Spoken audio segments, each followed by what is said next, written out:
But now the first of 2 new programmes with chef Marco.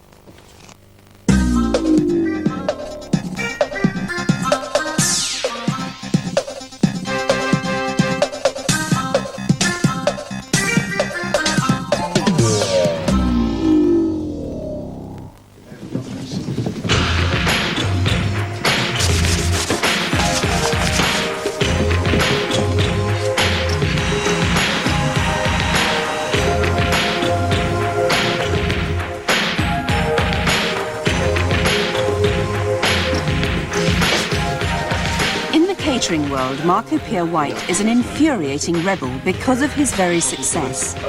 Defying all the traditions of the profession, he's got his own restaurant, Harvey's, in southwest London, which now ranks 4th in Britain.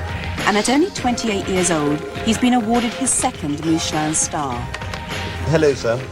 I'm just making a reservation for the 24th. And that's a Tuesday evening. For how many? And what time would you like to come? It's another week starting. Where does your adrenaline come from? Well, every Monday, me and Jean-Christophe count the money. We work out how much profit we've made, and that's where it begins. We start all over again.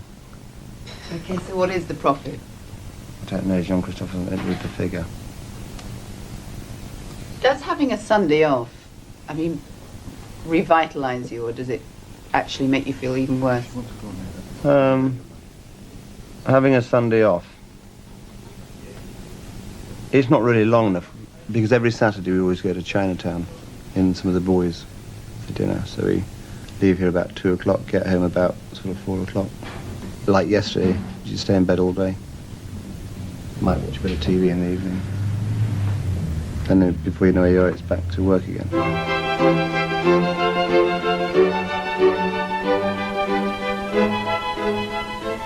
So the first dish we're going to do today is a panache of roast scallops and foie gras with a sauce of sauterne, which is garnished with the carrots. And basically what we do there is we roast the scallops, roast the foie gras, on either side of the plate, carrots down the middle, then we nappy the carrots with a sauce of sauterne.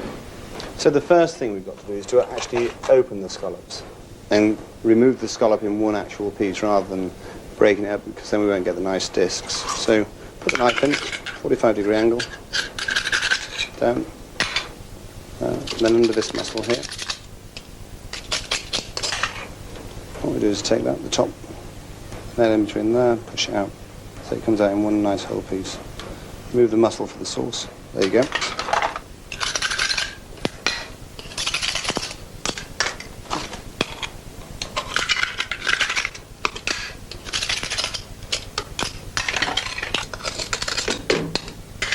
The next thing we've got to do is actually wash the scallops incredibly quickly.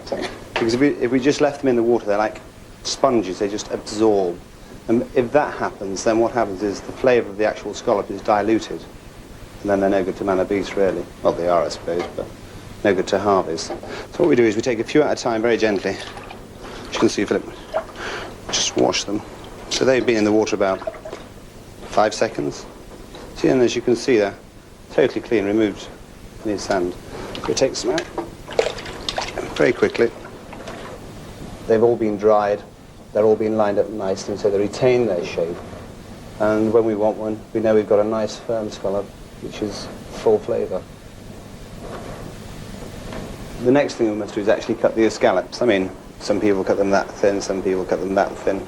We make a nice wedge, We want a nicer scallop. So the first thing we're going to do, because it's going to take the longest to cook, is the foie gras. So get the foie gras, season it nicely, there, on the stove. Season that side, now we let that brown.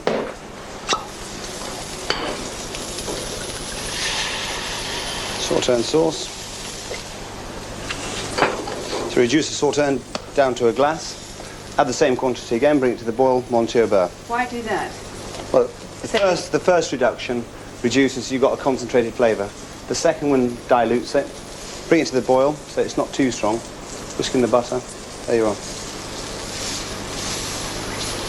Foie gras there, ready. So, right, so that's ready now to go in the oven. On a butter paper.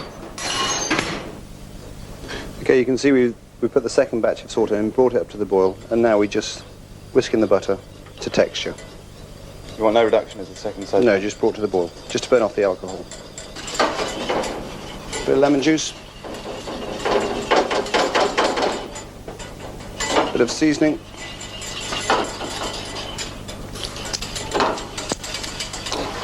Yeah. That's two of the condemned finger sauces. Olive oil. Seasoned scallops. Nice enough to cut, yeah.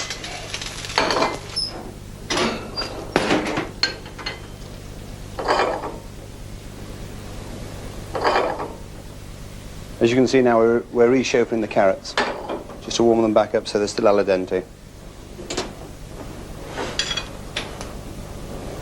Carrots have been cooked in an emulsion.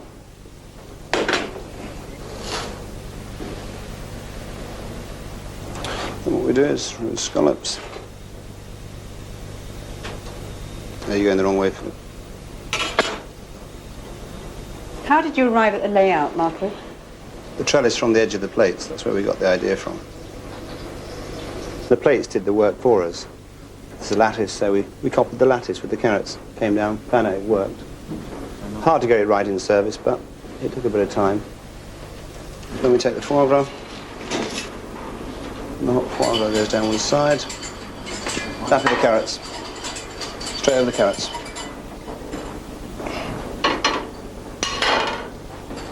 Keep it on the scallop side. There's your panache of foie gras and sea scallops.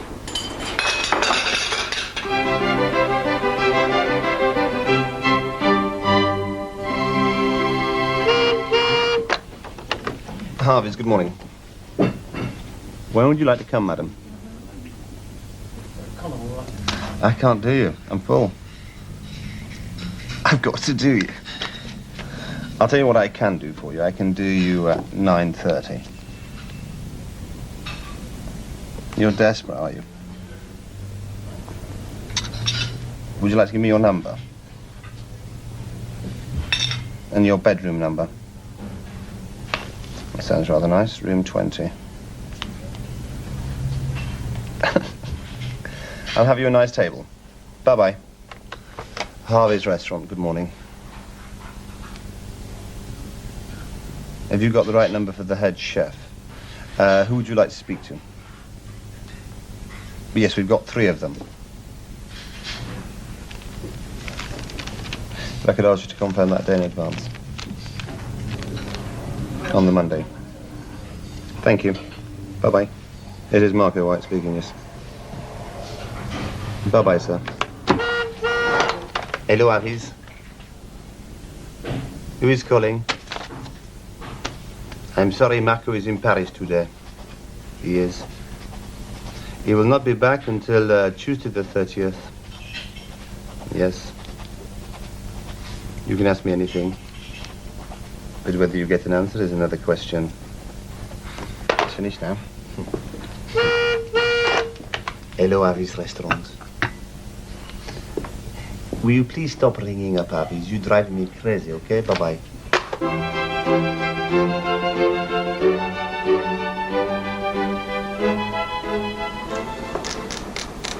The flesh of that salmon has to be pretty firm to withstand that slicing that you're doing down there. Sure, I mean, it can't be too firm. I mean, sometimes salmon can be too fresh. It's got to have a couple of days' rest. Otherwise, it's got rigor mortis within it. And they're too hard to fill it. How many portions do you get out of that? Say that 4. side. 4. 4 out of the whole fish.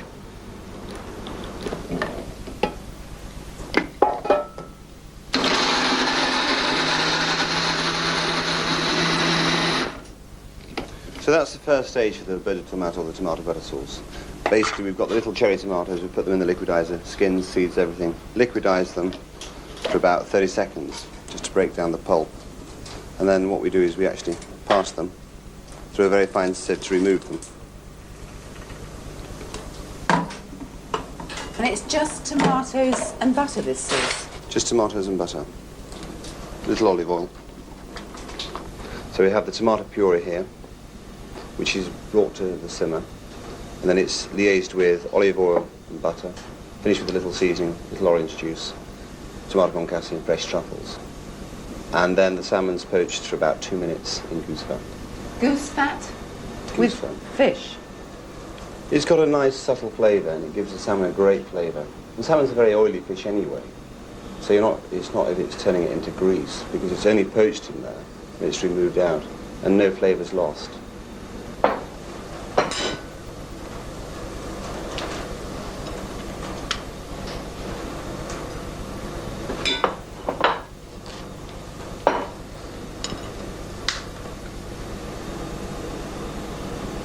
So that will take about 2 minutes in there. Won't that absorb the fat, though, because it's not hot? Well, you're sealing it. You're sealing everything with inside the salmon. We put the puree of tomatoes on, which we did to begin with, by just liquidizing the tomatoes on the stove, just to bring it up, not to boil it, because if you boil it, then you separate it, it splits out.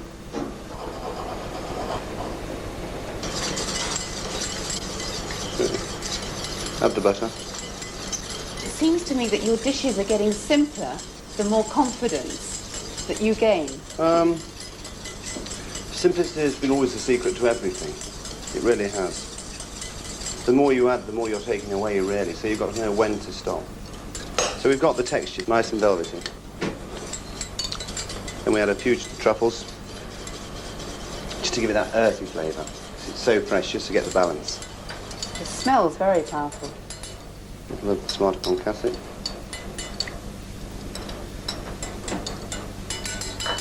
Little orange.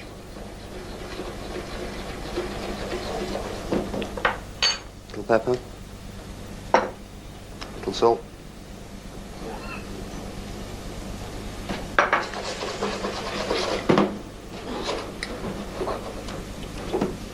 That's ready now. Now we just warm it slowly on the stove. Heat in this kitchen seems to grow. So now, then we sauce the plate.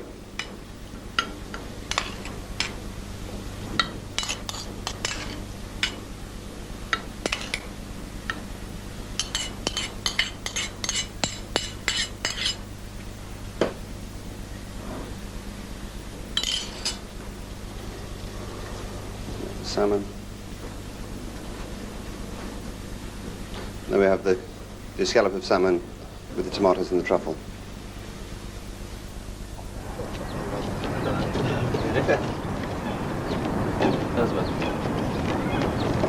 What's my picture take on this from the magazine? Which magazine? Which magazine was it? Which magazine? Which magazine? Which? What, which? Which chef? Which chef of the year? Narvik got it, didn't he? Huh? Narvik got it. Yeah. Did he win it? Yeah.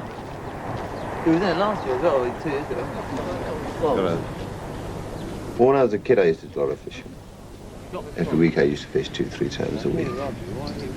I suppose it's very nice. It's sort of, it allows your imagination or your mind just to drift. There's no pressure. Behave yourself, don't pull. Fishing is one of those things is you don't have to apply much thought to it. You just cast in and you just sort of think. And you sort of just lay there on the bank, sort of just watching the end of your rod in the sky. And I mean, it's very simple, it's very therapeutic. And if you catch something, you catch something. If you don't, you don't. It's great. It's great. Simple. And I suppose that is a great asset, having that on ones with common. I got a bit of it, just been stitched. Bring in the log, Stephen. Yeah, wind the log in, boy. You'll do all right there, believe me. I saw a man catch a tench there last year.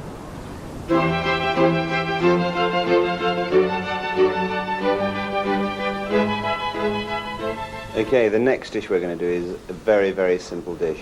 It's just fried liver and onions. It's for those viewers who can't go outside and afford foie gras or scallops or lobster, and also don't have the skill to prepare these dishes.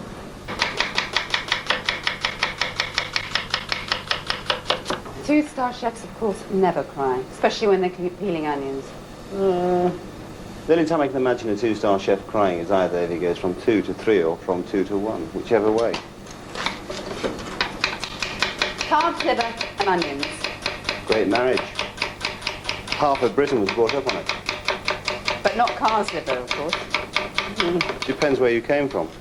I suppose if you came from Yorkshire, it was pig's liver. I suppose if you're in the south, it was calf's liver. Did you eat pig's liver as a child? Well, I suppose as a kid I didn't know whether it was pig's liver or calf's liver.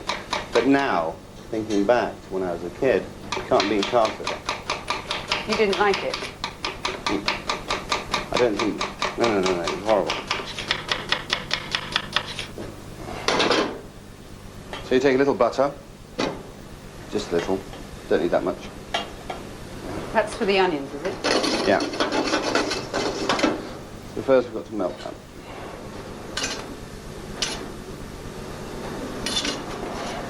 Calves liver isn't a stranger to your menu, but onions would be. No, when we do the, say for example we do the calves liver with limes for lunch menu, we always serve it on a bed of caramelised onions. Do you? Always. So your butter's starting to sizzle now. It's getting that. Right. How can you cook anything slowly on such a hot oven? Who said fried onions should be cooked slowly? Well, I always thought they should be. I thought that was the secret of them. It obviously isn't. If you cook them very, very slowly, you remove the acidity, sure. And you'll bring out the natural sugar, which will give them a natural sweetness. But I want that nice roasted flavour, so I want them to get nice and brown. There's nothing quite like the smell of frying onions, is there? Well, I don't know. I could think of a few things much nicer. So as you can see now, they're nicely caramelised. We drain them of their fat.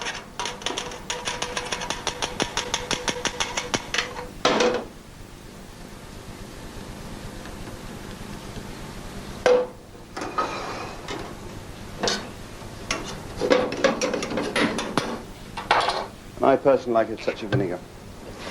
Like sherry vinegar? Yeah, it helps cut the richness of the calf liver. But then, yeah, it's horses for courses, and there's our.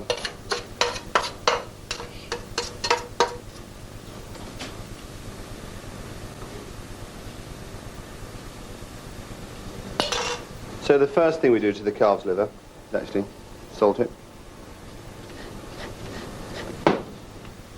Then we lay it in the flour. Same again.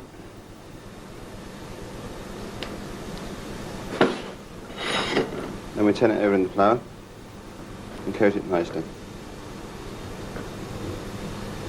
And then what we do is just off the excess flour, so it's like so. And then we lay the liver in.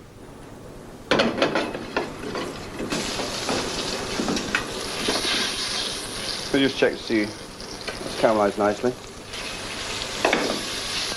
And turn it. You're looking for a hardish texture on the other side, are you? No, just nicely golden brown.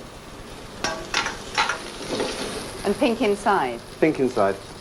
One of the secrets of cooking liver is to have a nice temperatured pan. If it's too hot, when you put your liver in, it scorches the flour, which is dusty, so that's no good. If you put it in when it's too cold, what happens then is it actually goes soggy. So temperature is very important. At this moment in time, that's very rare inside still. As you can see, it's got the bounce. As it starts to firmen up, you know that's going close to well done. A way of telling whether it's pink without actually feeling it is when the blood starts to come to the surface, then it's medium. Okay, that's how I like it. I like it very pink. Take it out of the pan. Drain it of its fat. There's the liver. And there we are.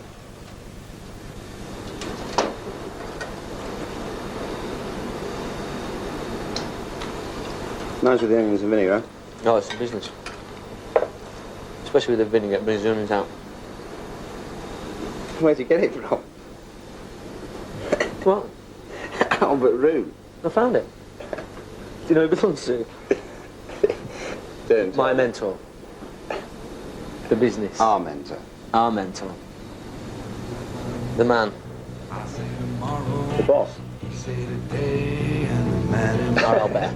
Well, you tell me no way. Get working. I got 8 little fingers and only 2 thumbs. Will you leave me in peace while I get the job done? Can't you see I'm working?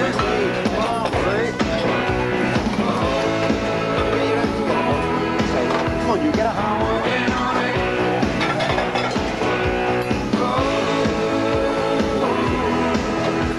I'm working on it. Yeah. A lot of people don't know what work is. They don't know what pressure is. I mean, in a service, we've got 2 minutes, 1 minute, 15 seconds to get something from the kitchen to a table which is hot. It's been on a constant treadmill. And like Harvey's kitchen, I'll be quite truthful, it's counterproductive now because there's more bodies in there, there's more equipment in there. It's just becoming smaller all the time, so therefore it's almost like being penned in. Henry Gordon. I asked for the bass and I still haven't got it in. Why haven't I got the bass in, Stephen? Right, please. Quickly, I want these 3 terrine. Service, come on, table 16. A lot of the time when I lose my temper in the kitchen is because people put me in the shed. Well, if it's necessary, yes, then yes. If it's not, then no. Don't ask me a stupid question. There's no way I can sort of explain why I go crazy, really, apart from when people are spending a lot of money and it's got to be done right. Hey. You see the difference? You see that's not going to bleed, okay? Yeah, go. At the end of the day, we've got to get results, and I don't care how we get them. I don't care how many boys we've got to go through to get them. You do lose your temper quite a lot. Stephen, you've been on the receiving end. What's going on in your head when Marco's doing that? Not a lot, really, because, I mean, when that happens, it's never not for a reason. It's always for a reason, that reason being that you've done something wrong, or something that you shouldn't have done. So if that wasn't, if you weren't bollocks, so to speak, then I wouldn't be learning, and Marco wouldn't be, it'd be bad on him, not showing me, correcting me or something. It's just Marco's way. Hey, come here. What the is this shit? Hey?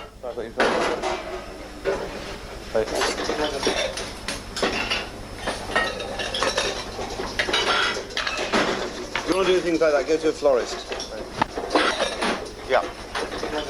2 bees, 1 lamb, 1 pigeon. You're learning all the time. That's the way you maintain Can we get standards. the relay back, Jean-Chris? What is it you want from your boys? I want intelligence. I want loyalty. I want finesse out of them. And I want a lot of hours. If they can't give me all those things, then they're no good to me. When people are spending a lot of money and it's got to be done right, then it's got to be right. I mean, we've got to look at it like this. If we were sitting in that restaurant and we were given a piece of meat which was well done, or a sauce which was overreduced, or something which was wildly undercooked, we would be very upset. And we'd go away tomorrow and say, God, went there last night, it was a load of crap. Sensational. Have you eaten any of mine? Have you eaten mine here before? Sensational. No rush. Marco, ça marche. 1 tag, 1 panache, 1 pigeon, 1 beef. I think you'll find this rather an amusing little vintage, actually. 15 Couple of 6. It's a fillet of turbot. Thanks very much. For Monsieur the big structure. Delicious. Thank you. Service! Ça marche, Marco. Tout cover. Excuse me? Delicious orangey. So how is Eva? Has she recovered? Quickly, I want these 3 terrine. Service, come on, table 16. Chocolate, we're not through ball. Quickly, 1 minute on the pass. They're in there right behind me everywhere that I go. My buddy's screaming down a telephone line and say, gimme, gimme, gimme, say,